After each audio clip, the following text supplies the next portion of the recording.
ಈ ಹಿನ್ನೆಲೆ ನಾನು ಹೇಳ್ತೀನಿ, ನಾನು ಹೊರಗಿನವನಲ್ಲ. ಹುಬ್ಬಳ್ಳಿ ನನ್ನ ಜನ್ಮಭೂಮಿ ಇರ್ಬೋದು, ಆದರೆ ಬೆಳಗಾವಿ ನನ್ನ ಕರ್ಮಭೂಮಿ ಅನ್ನುವಂಥ ಮಾತನ್ನೇ ಈ ಸಂದರ್ಭದಲ್ಲಿ ಹೇಳ್ತೀನಿ. ಮತ್ತು ನಾನು ಒಂದು ಹೇಳ್ತೀನಿ ಇಲ್ಲಿ ಸ್ಪಷ್ಟವಾಗಿ, ಹಿಂದಿನೂ ಸತತವಾಗಿ ಬೆಳಗಾವಿ ಸಂಪರ್ಕ ಇಟ್ಕೊಂಡಿದ್ದೀನಿ, ಮುಂದಿನೂ ಇಟ್ಕೊಂಡಿದ್ದೀನಿ.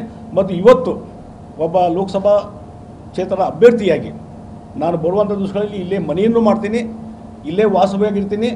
ಮತ್ತು ಒಬ್ಬ ಲೋಕಸಭಾ ಸದಸ್ಯರಾಗಿ ಏನೇನು ಕೆಲಸಗಳನ್ನು ಮಾಡಬೇಕು ಈ ಭಾಗದ ಅಭಿವೃದ್ಧಿಗೆ, ಯಾವ ರೀತಿ ದಿವಂಗತ ಸುರೇಶ್ ಅಂಗಡಿಯವರು, ನಮ್ಮ ಬೀಗರವರು ಸುರೇಶ್ ಅಂಗಡಿಯವರು ಜಿಲ್ಲಾಧ್ಯಕ್ಷರಿದ್ದಾಗ ಅವತ್ತಿಂದ ನಮ್ಮ ಸಂಬಂಧ, ಮತ್ತು ಆ ಒಂದು ರೈಲ್ವೆ ಮಿನಿಸ್ಟರ್ ಆದಂಥ ಸಂದರ್ಭದಲ್ಲಿ ಯಾವ ರೀತಿ ಒಂದು ರೈಲ್ವೆ ಒಂದು ವ್ಯವಸ್ಥೆಯಲ್ಲಿ ಬದಲಾವಣೆ ತೊಗೊಂಬಂದರು, ಮತ್ತು ರೈಲ್ವೆ ಸುಧಾರಣೆಗೆ ಈ ಭಾಗದ ಒಂದು ಅಭಿವೃದ್ಧಿಗೆ ಇಲ್ಲಿಂದ ಏನು ಕನೆಕ್ಟಿವಿಟಿ ಸಿಗಬೇಕಾಯಿತು ಆ ಎಲ್ಲ ಕನೆಕ್ಟಿವಿಟಿ ಸಿಗಲಿಕ್ಕೆ ಏನು ಮಾಡಬೇಕು ಅನ್ನೋಂಥದ್ದು ಪ್ರಯತ್ನ ಅವ್ರು ಮಾಡಿದರು. ಮತ್ತು ಪ್ರತಿ ಹಂತದಲ್ಲಿ ನಮ್ಮ ಜೊತೆ ಚರ್ಚೆಯನ್ನು ಮಾಡ್ತಿದ್ರು ಈ ಭಾಗದ ಅಭಿವೃದ್ಧಿಗೆ ಮತ್ತೊಂದು ಯಾವ ರೀತಿ ಮಾಡಬೇಕು ಅನ್ನುವಂಥದ್ದು. ಹೀಗಾಗಿ ಅವರ ಒಂದು ಸಾಧನೆಗಳು ಇವತ್ತು ನಮ್ಮ ಕಣ್ಣು ಮುಂದಿದ್ದಾವೆ. ಈ ಹಿನ್ನೆಲೆ ನಾನು ಹೇಳ್ತೀನಿ, ನಾನು ಹೊರಗಿನವನಲ್ಲ. ಹುಬ್ಬಳ್ಳಿ ನನ್ನ ಜನ್ಮಭೂಮಿ ಇರ್ಬೋದು, ಆದರೆ ಬೆಳಗಾವಿ ನನ್ನ ಕರ್ಮಭೂಮಿ ಅನ್ನುವಂಥ ಮಾತನ್ನೇ ಈ ಸಂದರ್ಭದಲ್ಲಿ ಹೇಳ್ತೀನಿ. ಮತ್ತು ನಾನು ಒಂದು ಹೇಳ್ತೀನಿ ಇಲ್ಲಿ ಸ್ಪಷ್ಟವಾಗಿ, ಹಿಂದಿನೂ ಸತತವಾಗಿ ಬೆಳಗಾವಿ ಸಂಪರ್ಕ ಇಟ್ಕೊಂಡಿದ್ದೀನಿ, ಮುಂದಿನೂ ಇಟ್ಕೊಂಡಿದ್ದೀನಿ.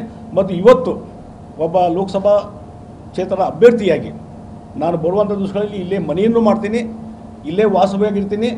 ಮತ್ತು ಒಬ್ಬ ಲೋಕಸಭಾ ಸದಸ್ಯರಾಗಿ ಏನೇನು ಕೆಲಸಗಳನ್ನು ಮಾಡಬೇಕು ಈ ಭಾಗದ ಅಭಿವೃದ್ಧಿಗೆ, ಯಾವ ರೀತಿ ದಿವಂಗತ ಸುರೇಶ್ ಅಂಗಡಿಯವರು, ನಮ್ಮ ಬೀಗರವರು ಸುರೇಶ್ ಅಂಗಡಿಯವರು ಜಿಲ್ಲಾಧ್ಯಕ್ಷರಿದ್ದಾಗ ಅವತ್ತಿಂದ ನಮ್ಮ ಸಂಬಂಧ, ಮತ್ತು ಆ ಒಂದು ರೈಲ್ವೆ ಮಿನಿಸ್ಟರ್ ಆದಂಥ ಸಂದರ್ಭದಲ್ಲಿ ಯಾವ ರೀತಿ ಒಂದು ರೈಲ್ವೆ ಒಂದು ವ್ಯವಸ್ಥೆಯಲ್ಲಿ ಬದಲಾವಣೆ ತೊಗೊಂಬಂದರು, ಮತ್ತು ರೈಲ್ವೆ ಸುಧಾರಣೆಗೆ ಈ ಭಾಗದ ಒಂದು ಅಭಿವೃದ್ಧಿಗೆ ಇಲ್ಲಿಂದ ಏನು ಕನೆಕ್ಟಿವಿಟಿ ಸಿಗಬೇಕಾಯಿತು ಆ ಎಲ್ಲ ಕನೆಕ್ಟಿವಿಟಿ ಸಿಗಲಿಕ್ಕೆ ಏನು ಮಾಡಬೇಕು ಅನ್ನೋಂಥದ್ದು ಪ್ರಯತ್ನ ಅವ್ರು ಮಾಡಿದರು.